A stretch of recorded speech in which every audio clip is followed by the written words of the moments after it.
மாண்புமிகு பேரவைத் தலைவர் அவர்களே, உலகில் தான் உற்பத்தி செய்யும் பாலை தனது சந்ததிகளுக்கு மட்டுமின்றி மனிதர்கள் உள்ளிட்ட பிற ஜீவராசிகளுக்கும் வழங்கி உயிரை காக்கும் பசுவை தெய்வமாக போற்றி வளர்த்து வருவது நமது பாரம்பரியத்தின் சிறப்பு.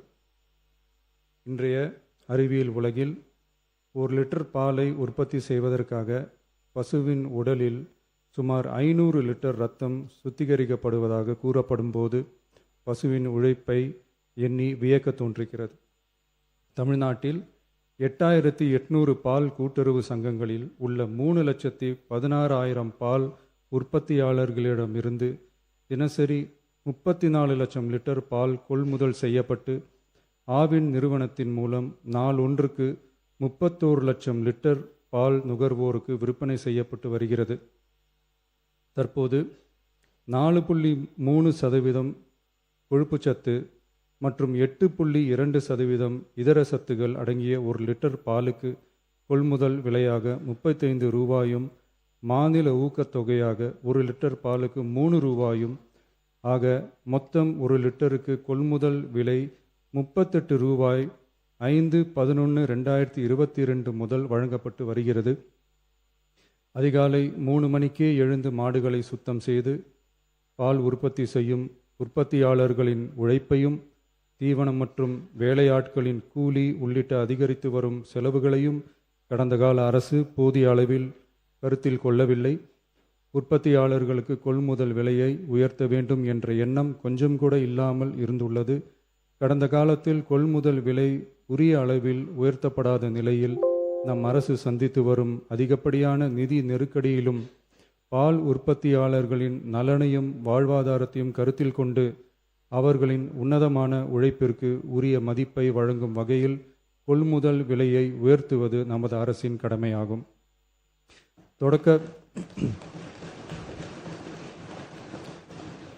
தொடக்க பால் உற்பத்தியாளர்கள் கூட்டுறவு சங்கங்களில் பால் வழங்கும் 3,16,000 மேலான பால் உற்பத்தியாளர்கள் பயனடையும் வகையில் பால் கொள்முதல் விலையை லிட்டர் ஒன்றுக்கு கூட்டுறவு சங்கம் மூலமாக 1 ரூபாய் உயர்த்தவும், மேலும் அரசு ஊக்கத்தொகை 3 ரூபாயிலிருந்து 5 ரூபாயாக உயர்த்தவும் ஆக மொத்தம்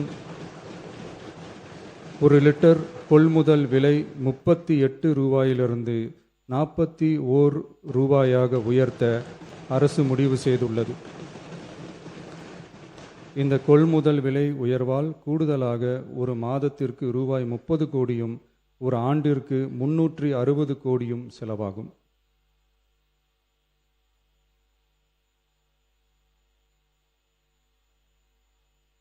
மாண்புமிகு பேரவைத் தலைவர் அவர்களே, ஒரு உயிரின் மதிப்பை அவரது வருமானம் தீர்மானிக்கக்கூடாது. வசதி படைத்தவர், வசதி குறைவானவர் என்ற நிலை மருத்துவத்துறையில் இருக்கக்கூடாது. அனைவருக்கும் சமமான மருத்துவ சேவை எளிதாக கிடைக்க வேண்டும் என்பதில் நமது அரசு உறுதியாக உள்ளது. மருத்துவம் என்பது சலுகை அல்ல, ஒவ்வொரு மனிதனின் அடிப்படை உரிமை. ஒரு மனிதனின் உயிரை காப்பாற்றுவதில் தாமதமாகும் ஒவ்வொரு நொடியும் மிக கொடியது. மருத்துவத்தை தேடி வரும் மக்களின் பாதையில் இருக்கும் தடைகளான வறுமை, தொலைவு, மருத்துவர் பற்றாக்குறை, மருந்துகளின் விலை, மருத்துவ விழிப்புணர்வு இல்லாமை, காத்திருப்பு, அவசர கால வசதியின்மை போன்றவற்றை படிப்படியாக அகற்றி ஏழை, பணக்காரர், கிராமம், நகரம் என்ற பாகுபாடின்றி ஒவ்வொருவருக்கும் தரமான மற்றும் எளிதான மருத்துவ சேவை கிடைக்க செய்வதை முதன்மையான நோக்கமாக கொண்டு செயல்பட்டு வருகிறது நமது அரசு. மாண்புமிகு பேரவைத் தலைவர் அவர்களே, மருத்துவம் மற்றும் மக்கள் நல்வாழ்வு துறையில் சில அறிவிப்புகளை சட்டப்பேரவை விதி 110 கீழ் இன்று வெளியிட விரும்புகிறேன். வடசென்னை மக்களுக்கு உயர்தர மருத்துவ சேவை எளிதில் கிடைக்கும் வகையில் பெரம்பூரில் ரூபாய் 300 கோடி மதிப்பீட்டில் 400 படுக்கைகள் கொண்ட உலக தரத்திலான பன்னோக்கு உயர் சிறப்பு மருத்துவமனை அமைக்கப்படும். முதலமைச்சரின் விரிவான மருத்துவ காப்பீட்டு திட்டத்தின் இலவச மருத்துவ சிகிச்சைக்கான மருத்துவ காப்பீட்டு தொகை ஆண்டொன்றுக்கு தற்போதுள்ள 5 லட்சத்திலிருந்து ரூபாய் 25 லட்சமாக உயர்த்தப்படும்.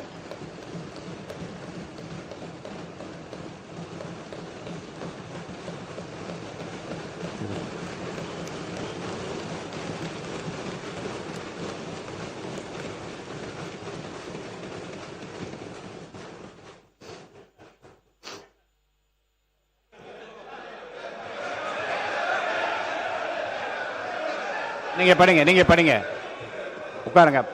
மாநில உறுப்பினர் ஆசிரியர் உட்காருங்க. பேரவை முன்னவர் உட்காருங்க. அப்புறம் எடுக்கலாம். உட்காருங்க.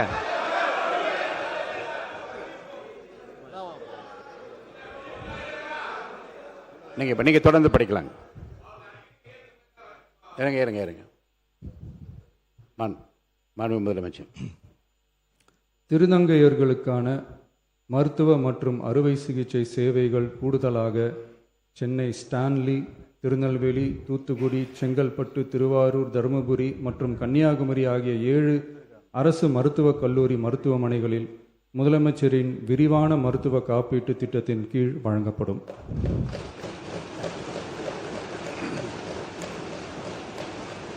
தமிழ்நாட்டில் 2014 ஆண்டிற்கு பிறகு புதிய அரசு செவிலியர் கல்லூரிகள் தொடங்கப்படாத நிலையில் தரமான மருத்துவ சேவைக்கு தேவையான செவிலியர், மருந்தியல் மற்றும் துணை மருத்துவ பணியாளர்களை உருவாக்கும் வகையில் அரசு மருத்துவக் கல்லூரிகளில் ரூபாய் 351 கோடி மதிப்பீட்டில் கூடுதல் மாணவர் சேர்க்கை இடங்கள் உருவாக்கப்படும்.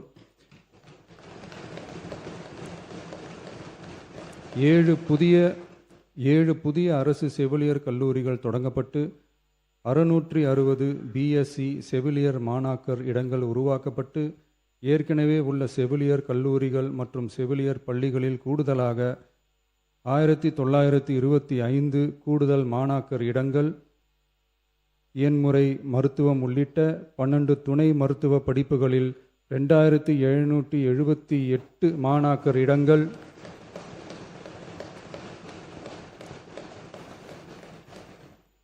மருந்தியல் படிப்புகளில் 735 கூடுதல் இடங்கள் என மொத்தம் சுமார் 6998 கூடுதல் மாணாக்கர் இடங்கள் உருவாக்கப்படும். தமிழ்நாட்டில் அதிகரித்து வரும் புற்றுநோய்களை தடுக்கவும் தரமான சிகிச்சை வழங்கவும் முதலமைச்சரின் புற்றுநோய் பராமரிப்பு இயக்கம், chief ministers cancer care mission 677 கோடியே 44 லட்சம் ரூபாய் மதிப்பீட்டில் மேம்படுத்தப்படும்.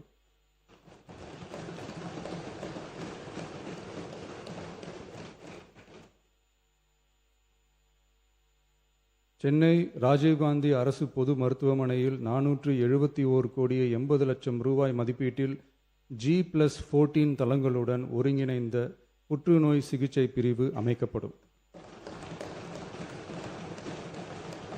மேலும் 5 மண்டல புற்றுநோய் மையங்கள், regional cancer care centres, Thanjavur, Coimbatore, Madurai, Tirunelveli மற்றும் விழுப்புரம் ஆகிய மருத்துவக் கல்லூரி மருத்துவமனைகளில் நிறுவப்படும். முதற்கட்டமாக மதுரை ராஜாஜி மருத்துவமனையில் ரூபாய் 84 கோடியில் G+8 தளங்களுடன் மண்டல புற்றுநோய் மையம் தொடங்கப்படும். ரோபாட்டிக் அறுவை சிகிச்சை, லீனியர் ஆக்சிலரேட்டர், லீனாக், கதிர்வீச்சு, நவீன கருவிகள், இலக்கு மற்றும் நோய் எதிர்ப்பு சிகிச்சைகளுக்காக அரசு மருத்துவக் கல்லூரி மருத்துவமனைகளுக்கு 106 கோடியே 17 லட்சம் ரூபாய் வழங்கப்படும். மருத்துவர்களுக்கு பயிற்சியும் நோயாளிகளுக்கு ஊட்டச்சத்து ஆதரவும் 2 கோடியே 77 லட்சம் ரூபாய் அளிக்கப்படும். மேலும் தருமபுரி, விழுப்புரம், திருவண்ணாமலை, பெரம்பலூர் மற்றும் அரியலூர் ஆகிய மாவட்டங்களில் 1.22 லட்சம் பெண்களுக்கு 8 கோடியே 70 லட்சம் ரூபாய் மதிப்பீட்டில் HPV DNA பரிசோதனை மேற்கொள்ளப்படும். மொத்தம் 673 கோடியே 44 லட்சம் ரூபாய் மதிப்பீட்டில் புற்றுநோய் தாக்கத்திலிருந்து மக்களை காக்கும் வகையில் பல்வேறு பணிகள் மேற்கொள்ளப்படும்.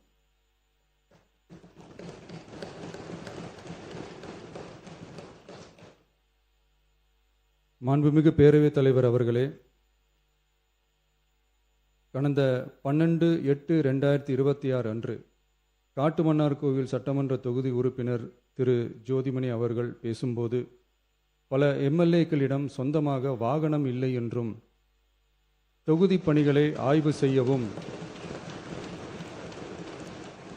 பார்வையிடவும் கடினமாக உள்ளதாகவும், லஞ்சமில்லாத நேர்மையான ஆட்சி அமைய உறுப்பினர்களின் அடிப்படை தேவைகளை அரசு பூர்த்தி செய்ய வேண்டும் என்றும் கோரிக்கை வைத்தார். எந்த ஒரு பொருளாதார பலம் இல்லாமல் சட்டமன்ற உறுப்பினர்களாக பணியாற்றி கொண்டிருப்பவர்கள் தங்களின் தொகுதி பணிகளை செய்ய சொந்த வாகனங்களோ அல்லது உதவியாளர்களையோ வைத்துக்கொள்ள முடிவதில்லை என்றும் தெரிவித்தார். மேலும் இது தொடர்பாக கோரிக்கைகளும் வரப்பெற்றது. மக்களாட்சியின் மிக முக்கிய தூண்களில் ஒன்றாக விளங்குபவர்கள் மாண்புமிகு சட்டமன்ற உறுப்பினர்கள். தமிழ்நாடு சட்டமன்ற வரலாற்றில் எளிய பின்னணியில் இருந்து பணபலமோ அரசியல் பின்னணியோ இன்றி மக்களின் பேராதரவோடு முதன்முறையாக சட்டமன்றத்திற்கு தேர்வு செய்யப்பட்டுள்ள முதல் தலைமுறை சட்டமன்ற உறுப்பினர்களின் எண்ணிக்கை குறிப்பிடத்தக்க அளவில் உயர்ந்துள்ளது. 29/3/2026 அன்று நடைபெற்ற தமிழக வெற்றிக் கழக வேட்பாளர் அறிமுக கூட்டத்தில் நேர்மையாகவும் வெளிப்படைத்தன்மையுடனும் மக்கள் பணி செய்து ஊழலற்ற லஞ்ச லாவண்யமற்ற நிர்வாகத்தை மேற்கொள்வது என அனைத்து வேட்பாளர்களும் எடுத்துக்கொண்ட உறுதிமொழிக்கு ஏற்ப அதே பாதையில் தேர்ந்தெடுக்கப்பட்ட சட்டமன்ற உறுப்பினர்களும் செயல்பட்டு வருகின்றனர். மக்களுக்கான நிர்வாகம் நேர்மையின் பாதையில் என்ற அடிப்படையில் லஞ்ச லாவண்யமற்ற நேர்மையான மற்றும் வெளிப்படையான நிர்வாகத்தை அடித்தட்டு மக்கள் வரை கொண்டு சேர்க்கும் நோக்கில் தமிழக வெற்றிக் கழக அரசு செயல்பட்டு வருகிறது. தங்களது தொகுதி மக்களின் குறைகளை கேட்டறியவும் அரசு திட்டங்கள் மக்களை சென்றடைவதை கண்காணிக்கவும் தங்களின் தொகுதி முழுவதும் தொடர் பயணங்களை சட்டமன்ற உறுப்பினர்கள் மேற்கொள்ள வேண்டியுள்ளது.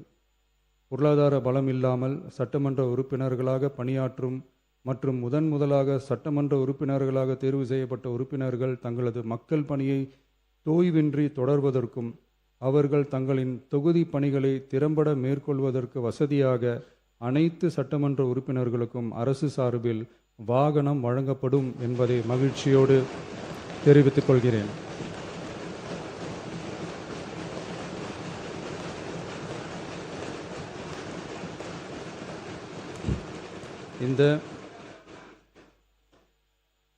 இந்த அறிவிப்பு சட்டமன்ற உறுப்பினர்கள் தங்களின் பயண தேவைகளுக்காக பிறரை சார்ந்து இருப்பதை தடுத்து அவர்கள் எவ்வித சமரசமும் இன்றி சுதந்திரமாகவும் நேர்மையாகவும் தங்களின் தொகுதிக்கு உட்பட்ட கிராமப்புற மற்றும் தொலைதூர பகுதிகளுக்கு எளிதாக பயணம் செய்து தொகுதி முழுவதும் உள்ள மக்களை நேரடியாக சந்தித்து அவர்களின் குறைகளுக்கு தீர்வு காண வழிவகுக்கும். அதோடு மட்டுமின்றி சட்டமன்ற உறுப்பினர்களின் பொருளாதார சுமையை குறைத்து கடைக்கோடி மக்களுக்கு லஞ்ச லாவண்யமற்ற நேர்மையான மற்றும் வெளிப்படையான நிர்வாகத்தை அளிக்கவும் உதவும். மேலும் சட்டமன்ற உறுப்பினர்கள் தங்களது தொகுதி சார்ந்த பல்வேறு பணிகளை மேற்கொள்ள ஏதுவாக சட்டமன்ற உறுப்பினர்கள் ஒரு உதவியாளரை நியமித்துக் கொள்வது அவசியம் என கருதப்படுகிறது.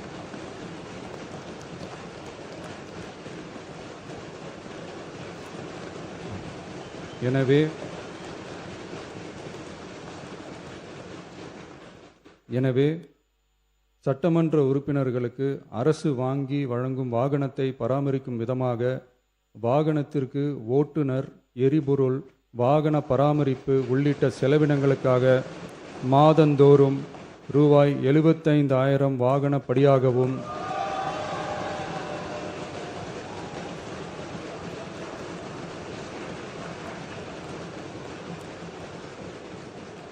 அலுவலக பணிகளில் உதவி செய்ய ஓர் உதவியாளரை நியமித்துக் கொள்ள மாதந்தோறும் ரூபாய் 25,000 உதவியாளர் படியாகவும்